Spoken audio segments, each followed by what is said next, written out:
Yeah, hey, Bene. Good morning, my relatives. It's Mark Charles. It is 11:30 on Wednesday, September 28th. And after nearly a week and a half of being not doing my podcast, I'm back with my cup of coffee. And I want to invite you to join me for a brief second cup of coffee today. There's a lot of things I want to talk about, but I basically want to just kind of talk about the trip I took to Alaska and a book I've been reading and share a few thoughts with you and kind of set up what I want to talk about in upcoming episodes.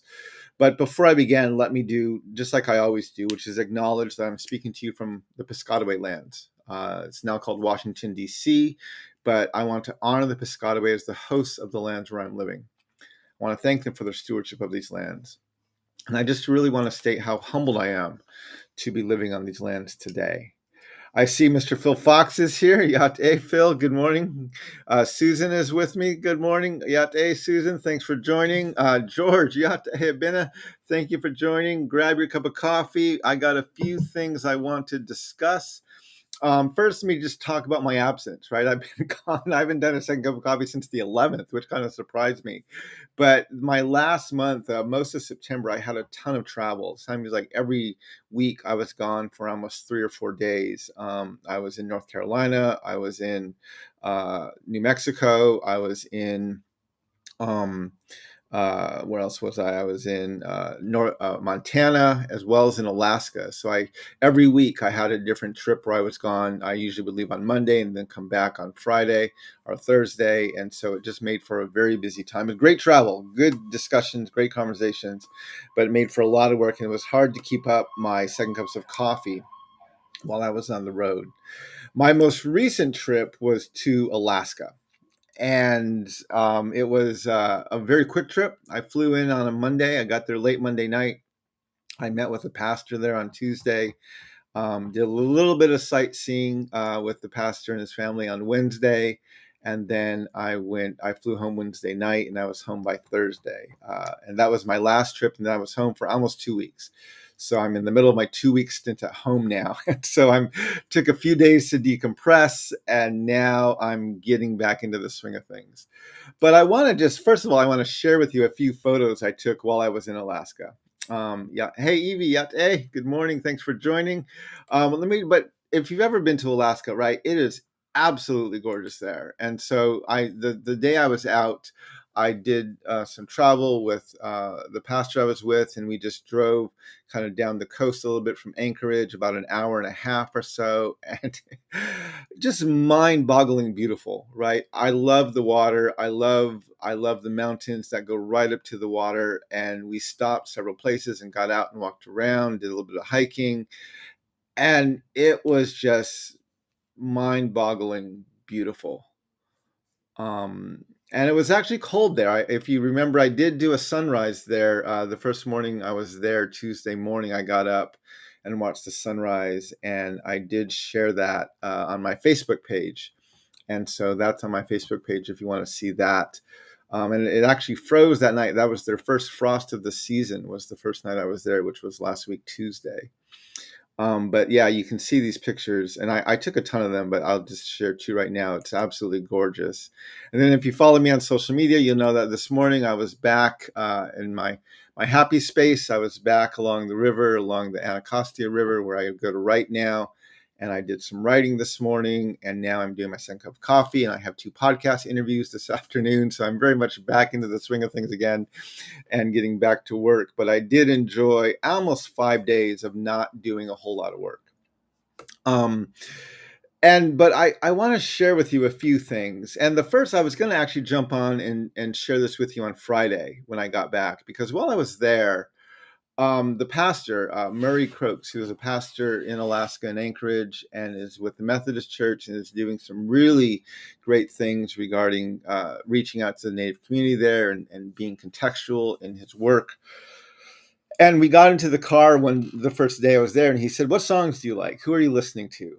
And I shared with him some people I'm listening to, and he said, "Well, I have this Native artist I love," and he said her name is Kelly Fraser.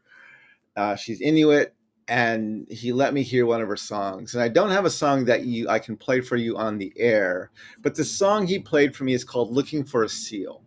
I'm going to actually put the link to this song in the YouTube channel. I'm going to put two links in there. One is a link that is her doing the song live. And I'm going to put that there. And that obviously is not as good of a recording. And the other one is a song that I think came from her album. And it's a better recording. I put them both into the chat, but I highly encourage you to listen to it. It's basically about, right, the Native Alaskans who are saying, leave us alone. We can't afford to shop in your stores, and you're banning us from hunting and from fishing. And how are we supposed to live? And it's not even her most popular song, but the song is really powerful. Um, and the second song I shared the wrong song. The second song I shared is Diamonds, and this is actually the first song she did that made Kelly really popular, which is she did an Inuit translation of the song Diamonds, and it got really popular, and so that kind of was what made her a bit more public, or more of a public face.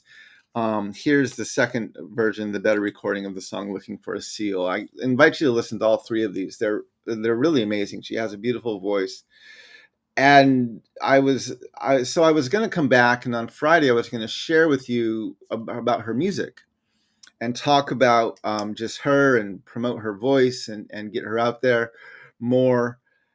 And I wanted to do a little more research into who she was and where she came from. And so I started Googling her and searching her before I did my podcast. And I found out about her work and kind of how she rose to become much more popular as an artist.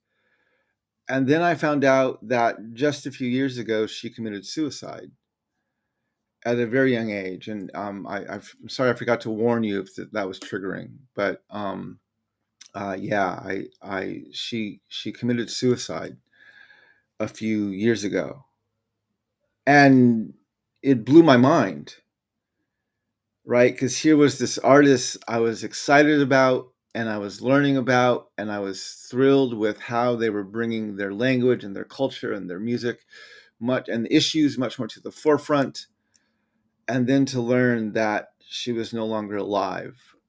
And so I actually couldn't do my second cup of coffee. I really wanted to that day, but I didn't want to just kind of jump on while I was still full of emotion. And so I took the weekend to kind of just process that, listen to more of her music.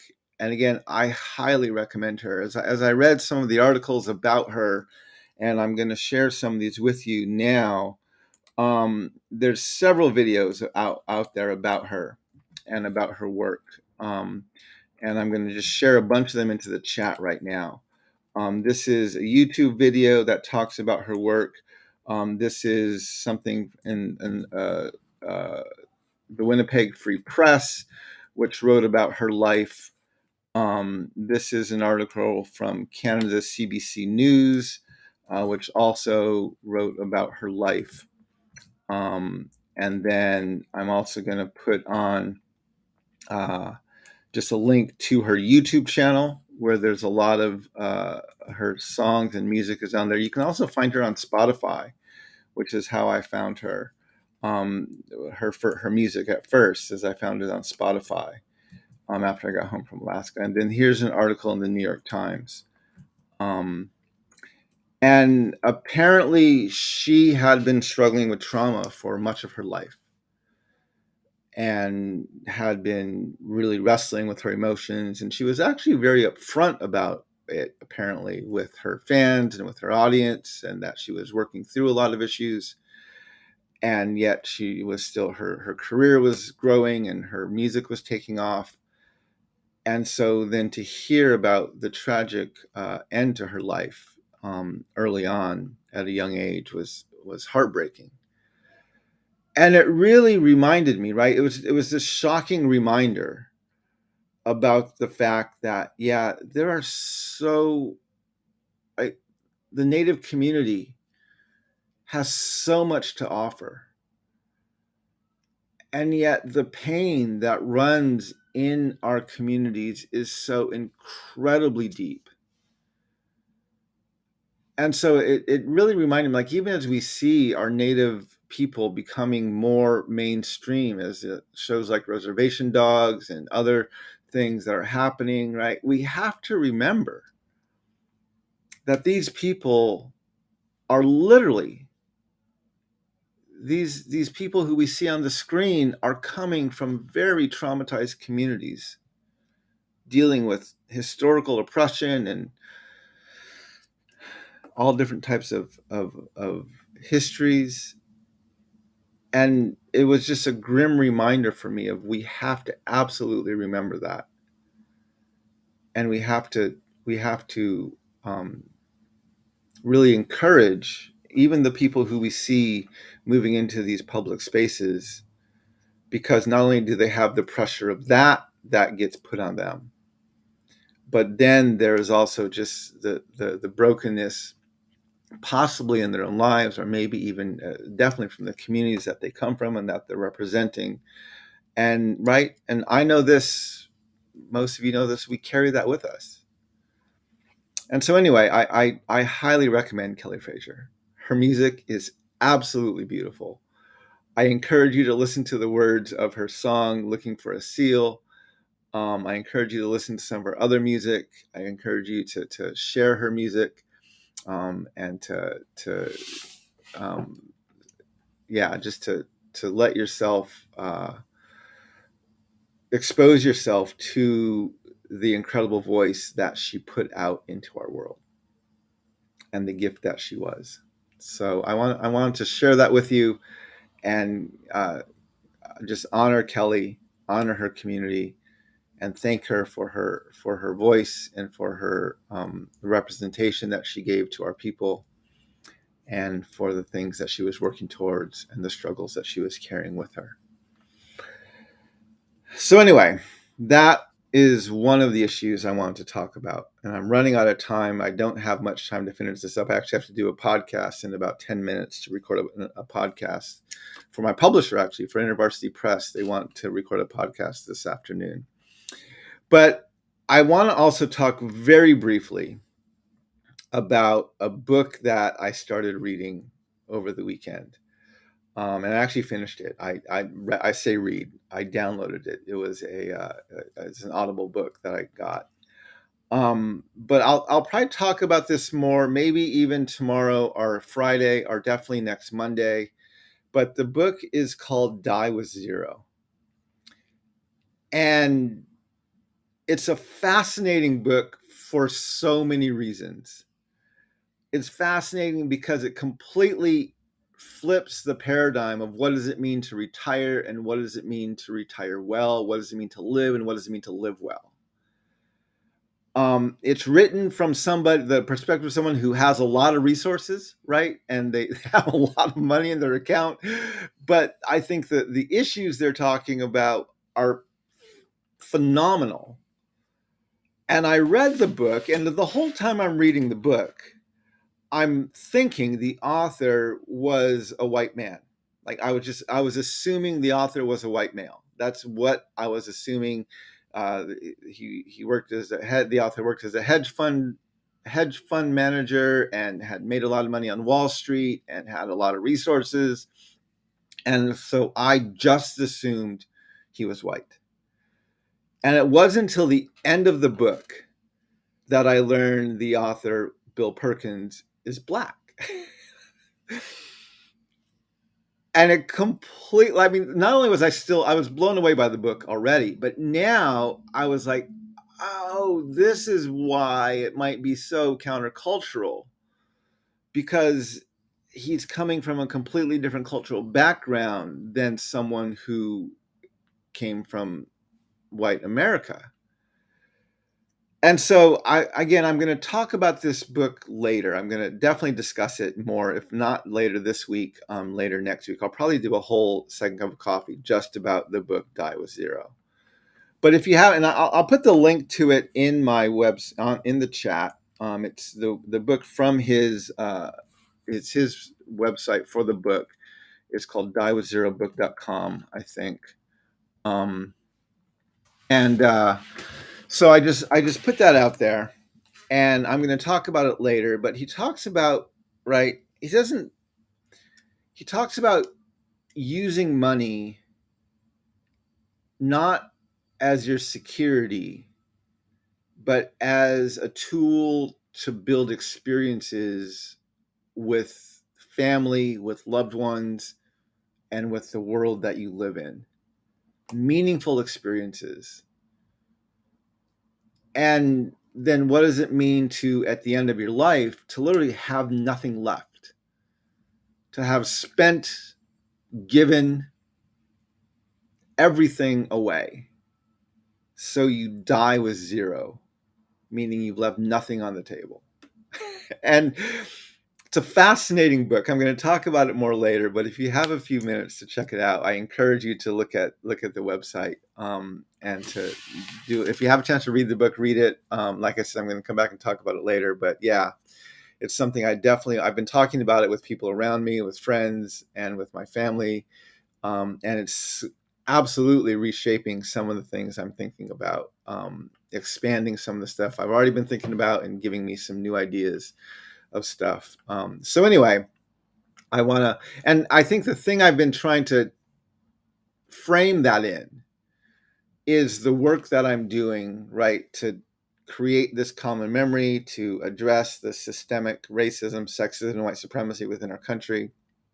And what does it mean to do that work while continuing to live well and not neglecting the experiences with my family and with my community and with the cities where I live and the reservation that I'm from, right? What does it mean to live well, even in the midst of doing this much more national, possibly even global work?